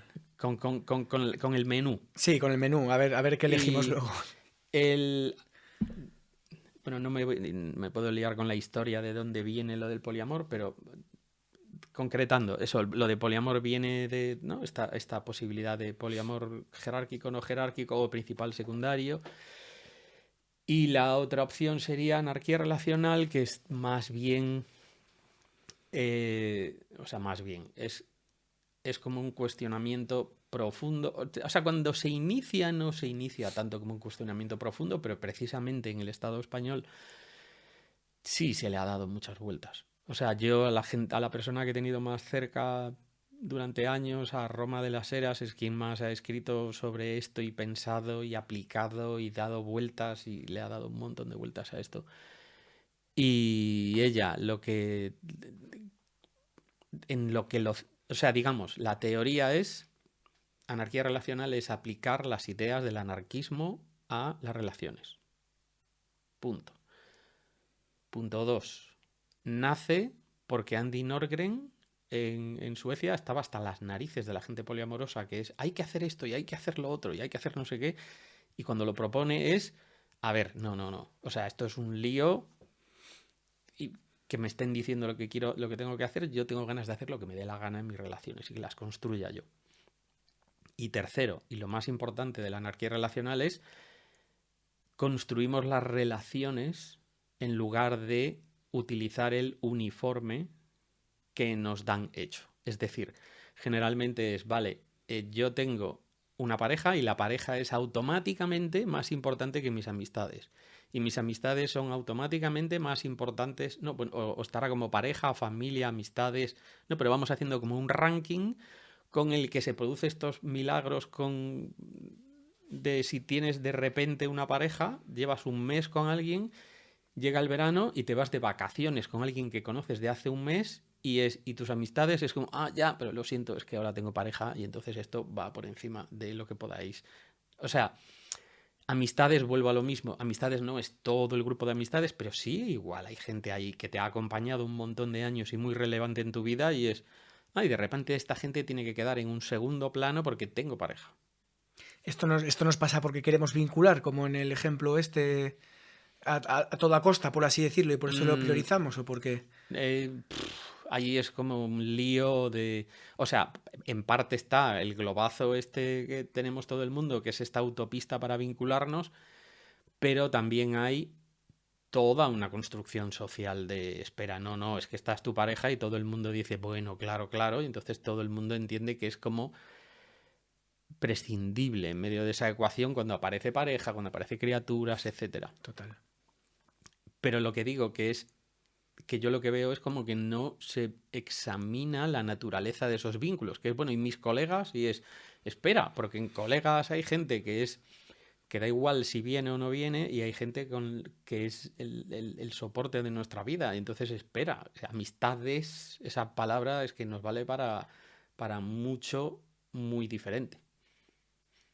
Entonces esto, anarquía relacional, lo que hace es cuestionar eso y decir, no, no, espera, yo es que quiero construir estos rituales, este cuidado de la relación con mis amistades, con determinadas personas, es, digamos, no determino la naturaleza de esa relación por el nombre que tiene, sino yo quiero cuidar mucho determinadas amistades y quiero cuidar mucho mi pareja o quiero cuidar mucho determinada relación familiar, pero es poner mucho foco en no la estructura, sino qué sucede dentro de esa estructura.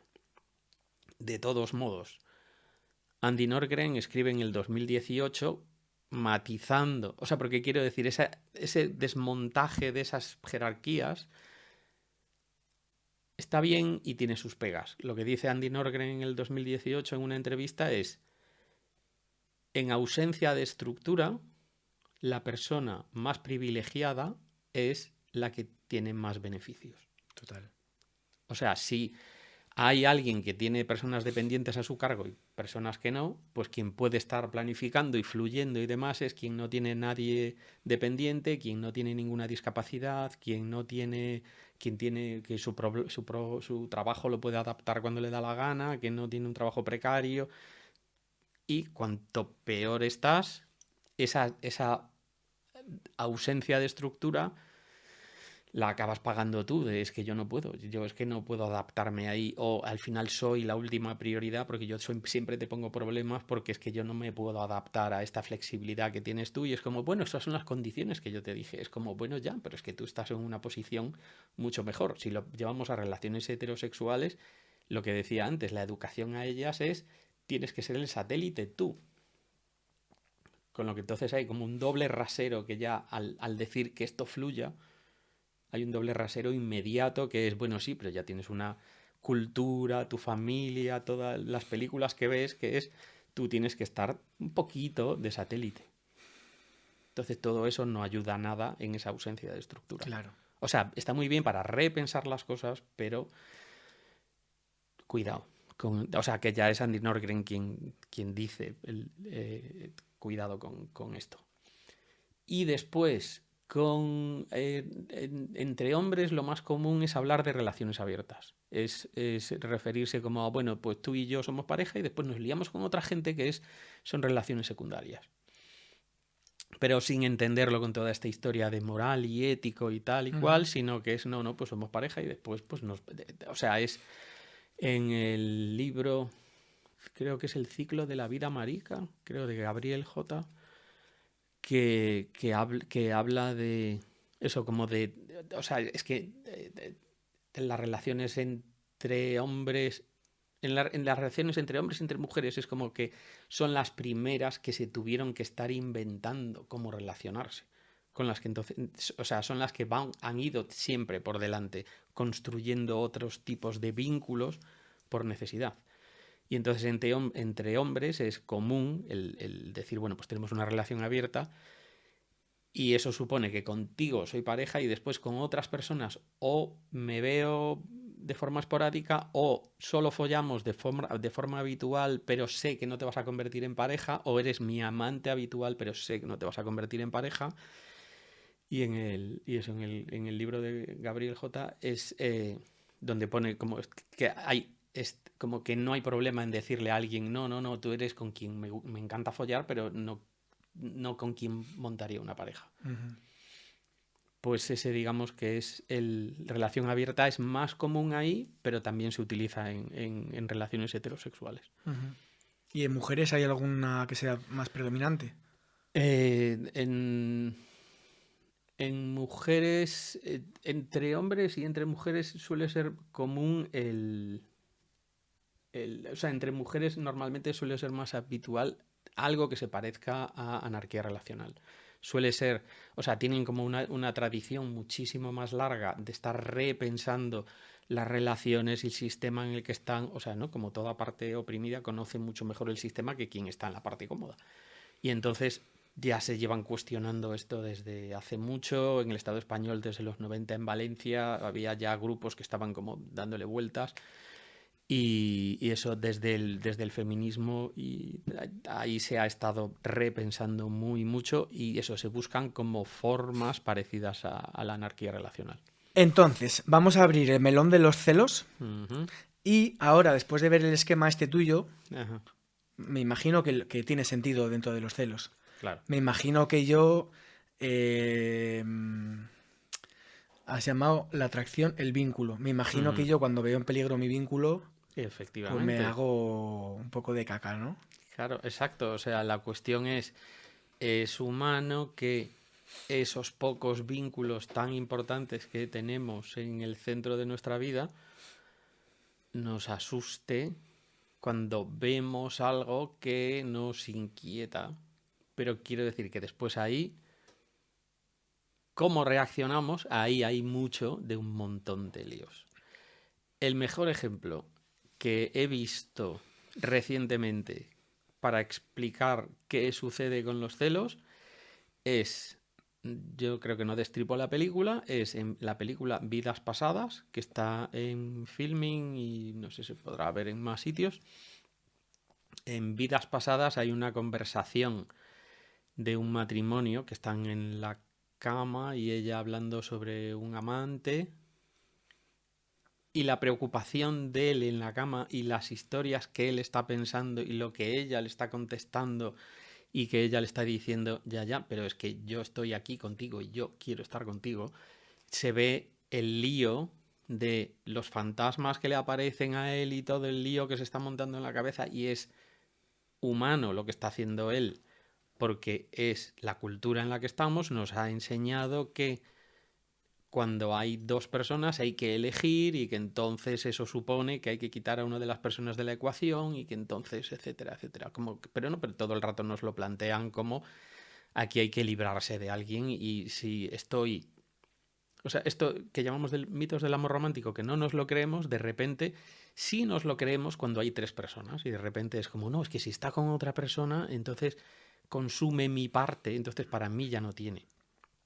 Y es como, no, es que no funcionamos así, funcionamos de otra manera. Tampoco es que podemos con todos los vínculos del mundo, pero volviendo a los celos, a mí me parece ese diálogo de la película cuando están en la cama muy interesante como para ver cómo funcionan nuestras cabezas y cómo podemos reaccionar a esas situaciones.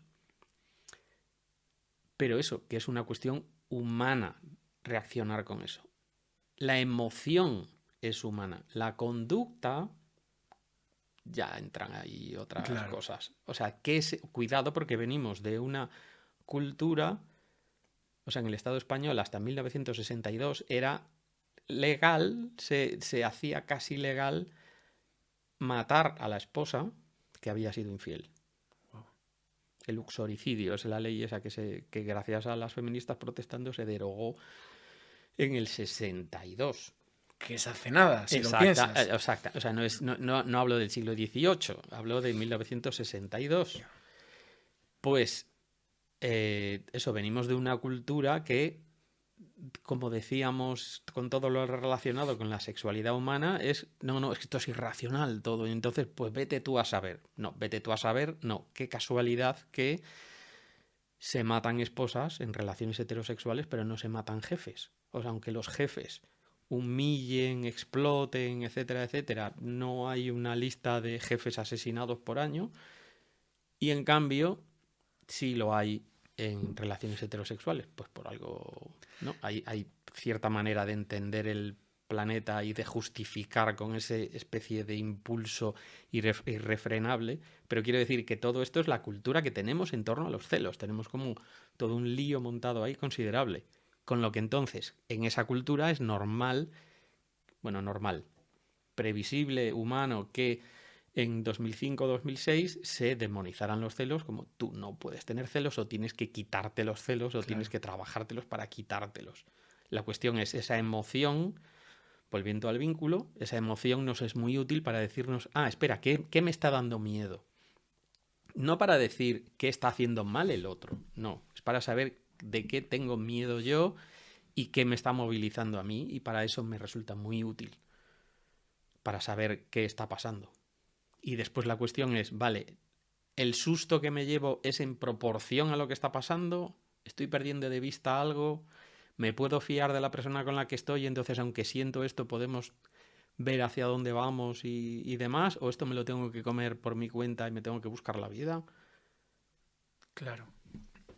Me imagino que, bueno, ahora hablaremos de la palabra celos, de qué se trata, porque es a veces un batiburrillo de cosas.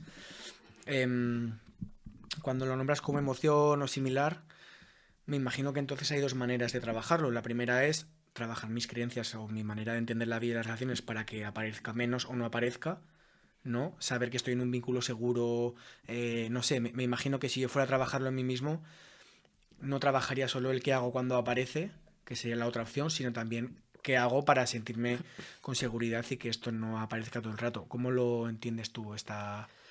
Pues ahí siento que siento darte la respuesta que es, depende de cada caso.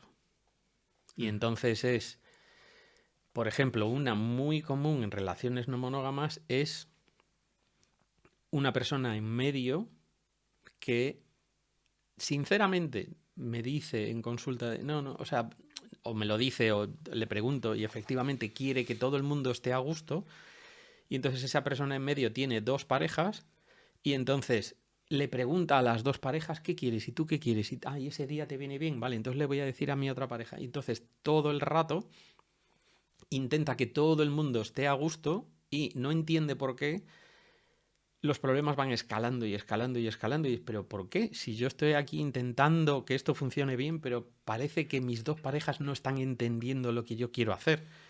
Y es como, no, tus parejas están entendiendo perfectamente cuál es la situación. O sea, no están sintiendo celos, sino el punto ciego que hay aquí es el que nombra más allá de la pareja, que es el modelo del permiso. Es tú en medio estás gestionando y en ningún momento estás mostrando cuál es tu deseo.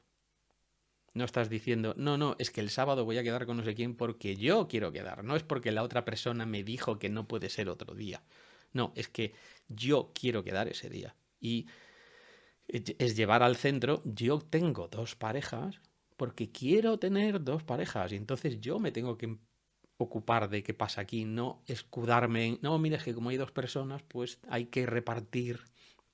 Claro, por eso se mosquean las dos personas, porque no porque haya que repartir, sino porque tú te estás escudando detrás de eso para no decir qué está pasando realmente. Yeah. Entonces, a menudo aparecen ahí celos, pero yo, por ejemplo, eso suelo preguntar es, ¿está pasando esta situación? La persona en medio está explicitando su deseo. Normalmente, cuando se explicita, cambian mucho las cosas. Me imagino que está... Has dicho que era una chica, ¿no? Lo que estaba en el vértice. Bueno, hay de todo. Vale. O sea, yo me he encontrado esto un montón de veces con un montón de posibilidades. Estaba pensando, si es una chica, igual está orbitando en dos, que es más difícil que orbitar alrededor de una cosa, ¿no? Igual está como gestionando No, dos o sea, cosas. pero, o sea, yo eso lo he visto muy a menudo en chicos en relaciones heterosexuales diciendo, no, que bien hago todo porque estoy preguntándole a todo el mundo.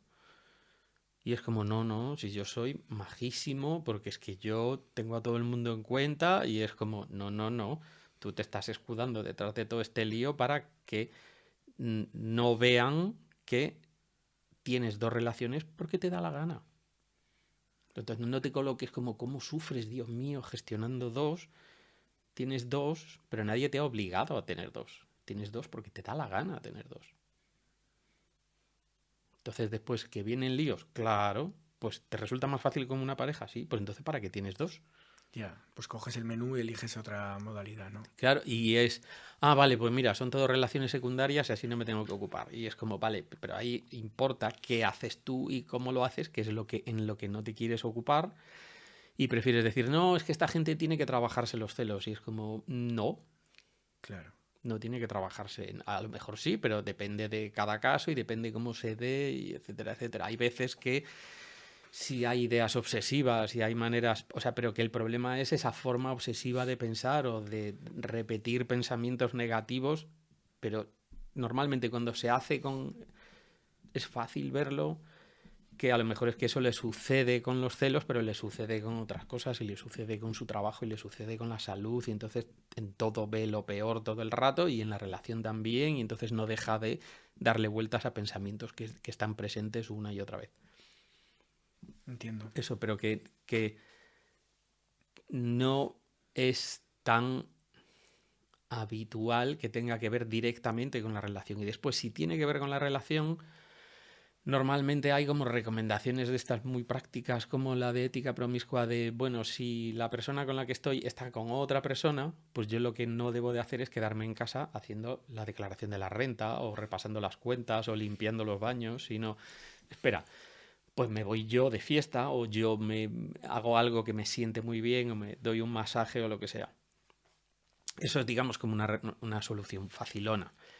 Como solución más grande, yo siempre recomiendo, y por eso animé a la traducción del libro de Keith Labriola, del libro de los celos, porque el libro. Keith Labriola es terapeuta desde hace 30 años de relaciones no monógamas y LGTBI. Y es que en el libro lo que reúne creo que son 44 ejercicios que aplica en consulta. Y entonces pues en vez de estar pagando una consulta, te pillas el libro, te haces los ejercicios. O sea, el libro además se llama El libro de los celos, pero es el libro de los celos en la no monogamia. O sea, el libro está centrado en eso. Pero nos ayuda a entender qué siento, por qué lo siento, en qué momento lo siento, nos ayuda, o sea, no es una solución mágica, pero nos ayuda a conocernos mejor y ayuda a entender mejor qué está pasando ahí, a darte cuenta de cosas. Pero es una cuestión no tanto de curarse como una cuestión de comprenderse. Y de decir, espera, que el lío lo tengo aquí. Espera, que este es ¿no? Es el estarse dando cuenta de dónde viene el lío. A eso se puede sumar, que por eso también animé a la... no, me lo propuso la editorial a mí, perdón.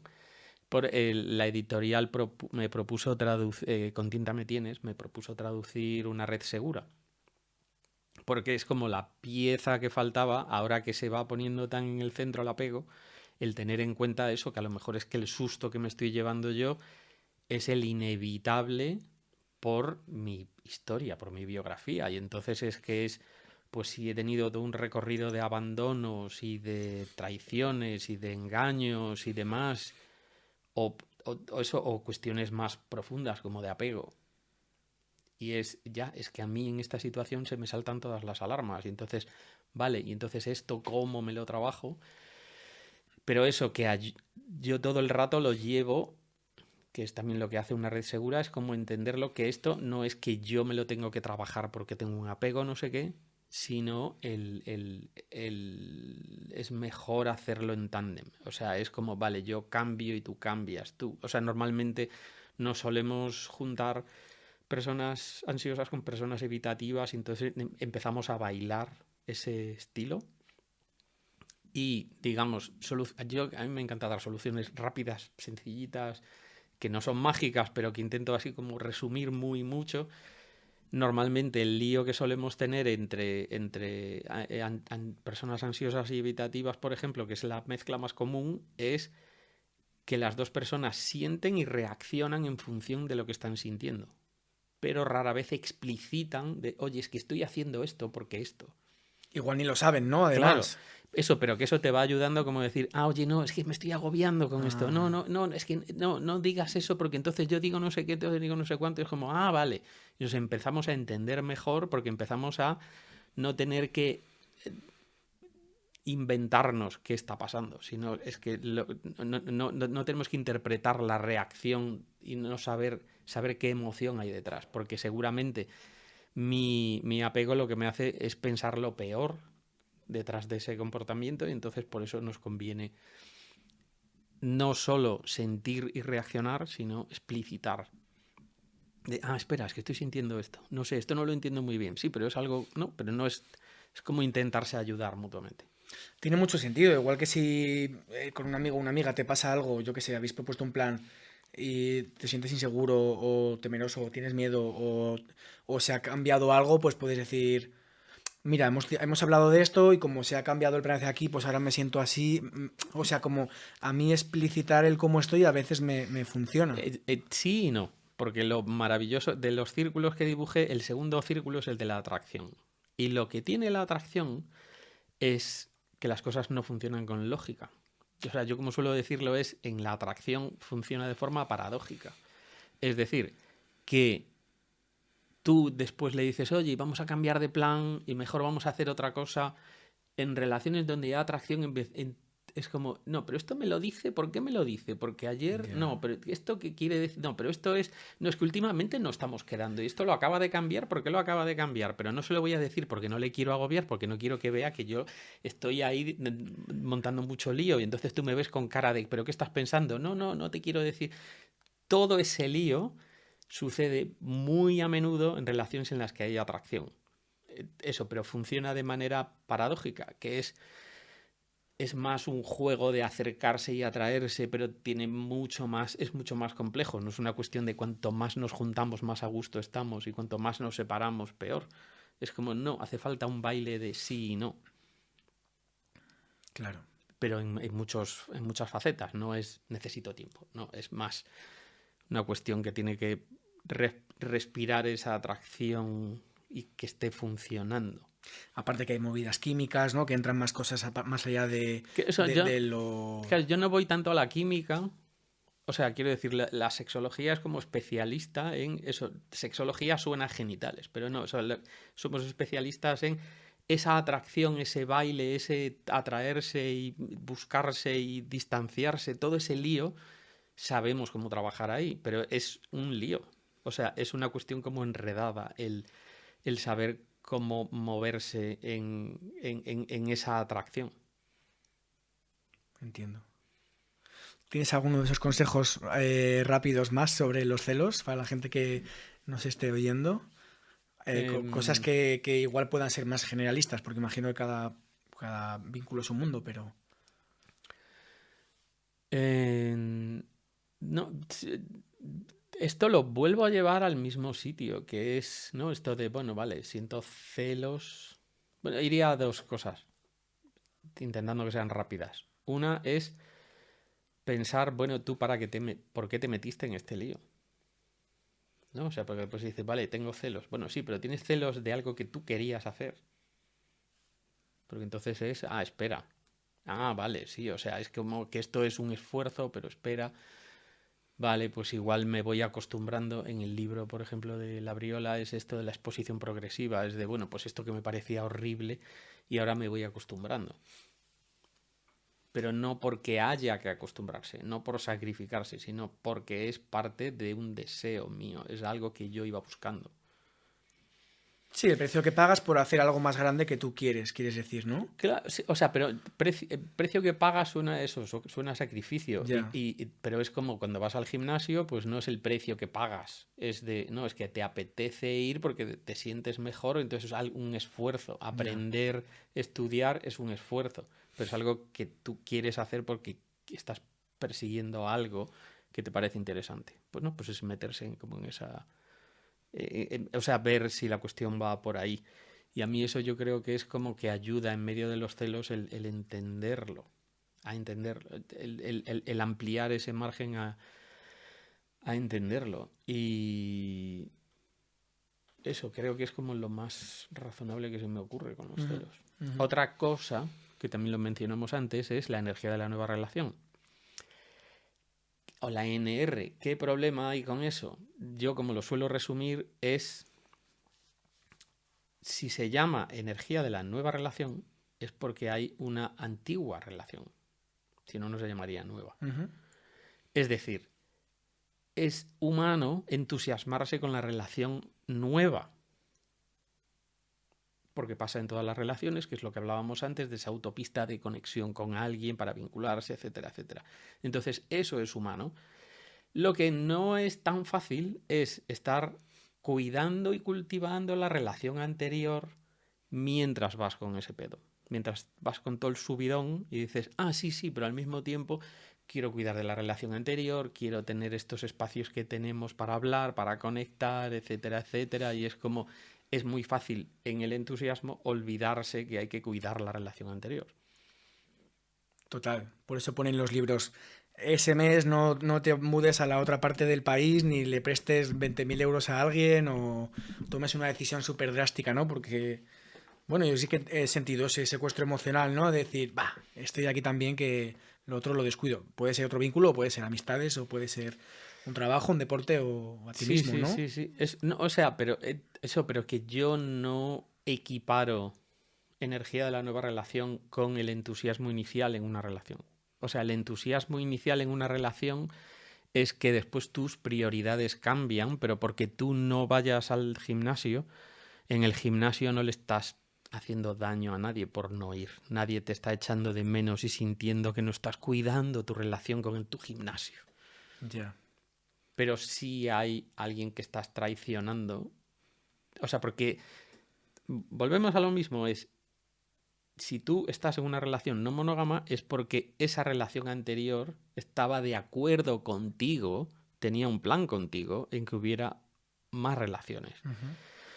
Con lo que entonces, si después te despistas, hay una parte que estás traicionando a la otra persona. Claro. Y entonces espera, la cuestión es que yo no debería hacer esto y debería estar cuidando de esto también. Claro. En relación a esto de los celos, has contado los truquillos estos como pues el día que mi vínculo va a quedar con alguien, pues me voy a dar un masaje. Creo que no sé si fue en Opening Up o leía que decía, pues el día que esta persona decía, en vez de estar un mes pensando, ay, estará con esta persona, estará con esta persona, pues igual el día que quede, que te lo diga, igual ese día estás en la mierda, pero estás un día y no 30, ¿no? Claro, pero en esto yo todo el rato, no sé, perdón, no sé qué me ibas a Sí, te preguntar. iba a preguntar, lo iba a relacionar con esta opción que aparece a veces en las no monogamias de nosotros nos lo contamos o nosotros no nos lo contamos cuando estamos con gente. Em, Realmente no te quiero preguntar qué es mejor, porque sí que me vas a decir que para cada vínculo será lo mejor. Lo divertido de esto es normalmente de 1 a 10 la gente quiere saber un 7, un 8. Ujú. Hasta que le empiezan a contar los detalles del 7 y el 8 y dice, ¡ay! No, igual con un 2 o un 3 que me cuentes lo súper importante ya está, pero igual lo otro, Ya. igual no necesito tanto detalle. Yo he pensado siempre, no hacia afuera juzgando afuera, pero hacia mí he pensado que la relación era más sana cuando sí se nombraba, aunque no fuese inmediatamente o lo Mm. que sea.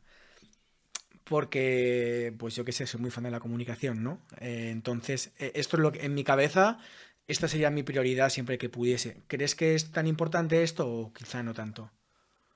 Depende. O sea, es que depende después de la naturaleza del vínculo de esas personas el que a lo mejor estar compartiendo acerca a esas personas o el que estar compartiendo las agobia y entonces es como que no, estamos más a gusto de otra manera. Ya. O sea, quiero decir que esto es lo que hablaba yo antes de la dinámica en el segundo círculo, es rara. O sea, porque no es qué haces y lo que haces es lo correcto, es como, no, es que es una cuestión de dos, y entonces es que lo que hago, cómo afecta a la otra persona, lo que la otra persona hace al reaccionar, cómo me afecta a mí y en qué baile entramos. Y entonces es qué es bueno y qué es malo, pues depende de cómo os sentís, de ¿estáis a gusto como lo estáis haciendo? Yo normalmente suelo utilizar frases tan ambiguas como estar a gusto. Y es muy fácil localizar de ¿estáis a gusto? Y de, no. Ah, pues esto da una pista de por aquí, no. Claro. ¿Y estáis a gusto? Sí. Es raro, sí, tal, pero estamos a gusto. Y es como, vale, o vamos a buscar estar más a gusto.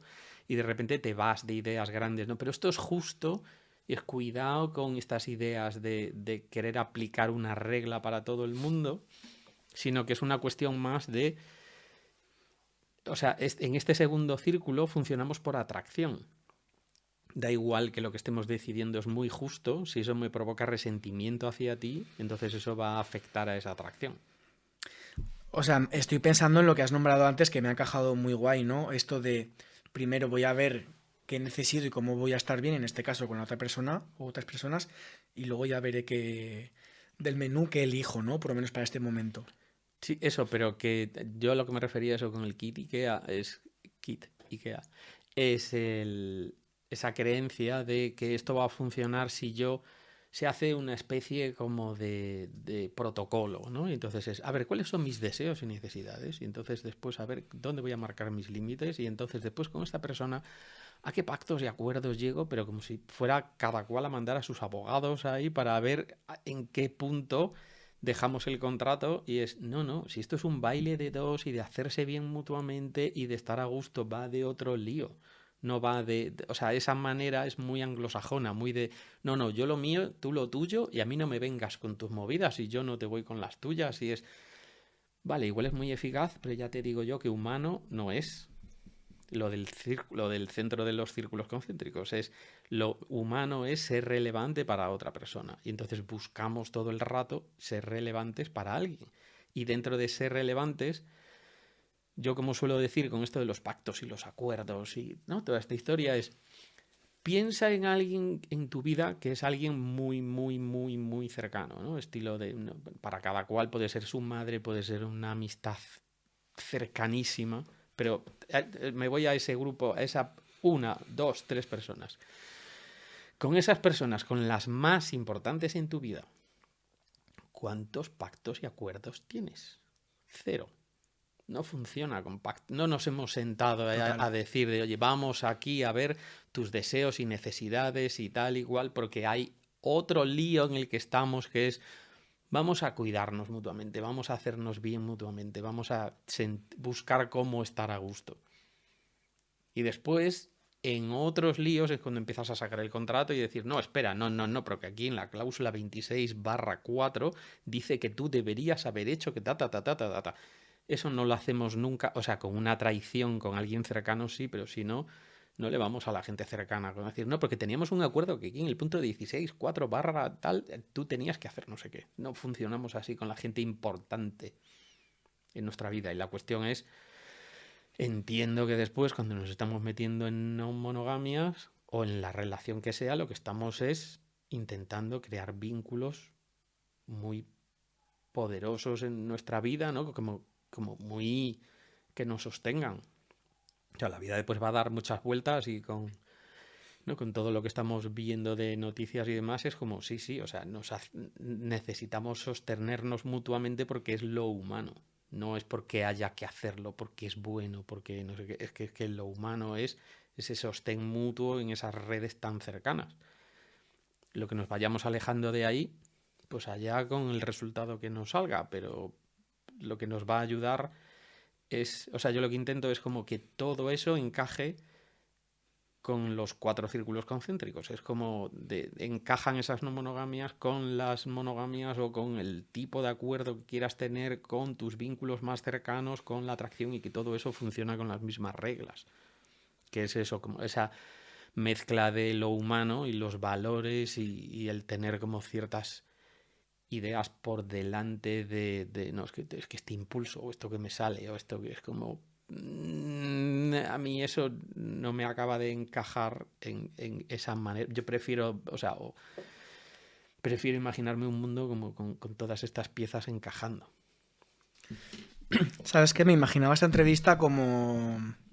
Y ahora vamos a hablar de límites, y ahora vamos a hablar de acuerdos, y ahora vamos a hablar de celos. Y ahora dinos 3 consejos para una relación cerrada, cómo abrirla. Y... Y me estoy dando cuenta que no va de eso, todo esto, ¿no? Con esta charla. Pero Que puede ayudar y todo eso. A ajá. mí estos libros me han ayudado mucho a los acuerdos, a no sé qué, al comunicar. Y de alguna manera me estoy yendo con más preguntas que he venido y eso creo que es positivo. Una parte mía dice, ya, pero yo quería el secreto de los acuerdos para que toda la gente lo vea luego. Sí, el Pero secreto de los acuerdos, hacerse bien mutuamente. ya, O sea, quiero decir, a todas las preguntas te las puedo contestar todas con una frase, pero todas llevan al mismo sitio. claro.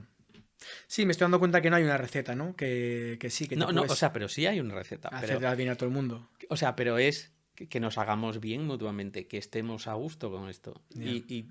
Pero es cambiarlo de, no tengo que poner la mirada fuera a ver cuál es el modelo, tengo que poner la mirada adentro y es, estoy a gusto con esto, qué es lo que quiero con esto, y que eso, que nos hagamos bien mutuamente. En eso, por eso nos metemos en ese lío. Que después tú quieres decir, ya, pero ¿y los límites? Volvemos a lo mismo, que te apetece a ti, que tal. Esa persona cómo te trata, cómo os hacéis bien mutuamente cuando os ponéis límites. ¿Por qué necesitas poner qué está pasando ahí en ese lío con alguien? Eso, todas esas preguntas siempre tienen que ver con el baile de esas dos personas. Y hay veces que es un peligro. Te lo devuelvo a ti. La comunicación no violenta se puede utilizar muy mal según Claro, quien la utilice. como todo. Y entonces, ¿la clave es la comunicación no violenta? Depende de a quienes tienes delante. Y entonces, si tienes a alguien que la está utilizando de manera instrumental para estar consiguiendo lo que quiere porque se adapta mejor a su modo de comunicación, y entonces igual ya la cuestión ya no es tan justa o tan hacernos bien mutuamente. Igual es que estoy utilizando esto porque esto me viene bien a mí. Y entonces aquí con estas reglas yo estoy mejor y tú no sabes muy bien dónde estás. Total. Y entonces esto me viene bien a mí. ¿Estoy ahí jugando a que estamos las dos personas haciéndonos bien mutuamente? Creo que no. Pues, o sea, me vale para... O sea, que por eso me gusta simplificarlo mucho, que es hacerse bien mutuamente. Ujú. Y es una especie como de resumen para todo. O sea, es una especie como de clave todo el rato de ¿esto os hace bien mutuamente? No. Pues entonces, ¿dónde está el lío? Claro. Y hay veces que es que nos gritamos y no sé qué. Y es, vale, pues entonces trabajamos en cómo habláis y tal y cual, y entonces encontramos la manera. Pero arreglamos cositas pequeñas. Pero de fondo, incluso en consulta, cuando tienes dos, están las dos personas porque las dos quieren encontrar un apaño. Las dos se quieren hacer bien mutuamente. Si no, habría venido una y la otra persona ni habría aparecido. Yeah. Y habría dicho, me la sopla. Si tengo ahí a dos o tres o los que vengan, lo máximo que he tenido es tres. Pero que si están ahí es porque están intentando encontrar una manera de estar a gusto. Con lo que entonces siempre hay esa como intención de, sí, no sé cómo, pero queremos estar mejor. Genial. Me quedo con que eso es un poco la brújula de...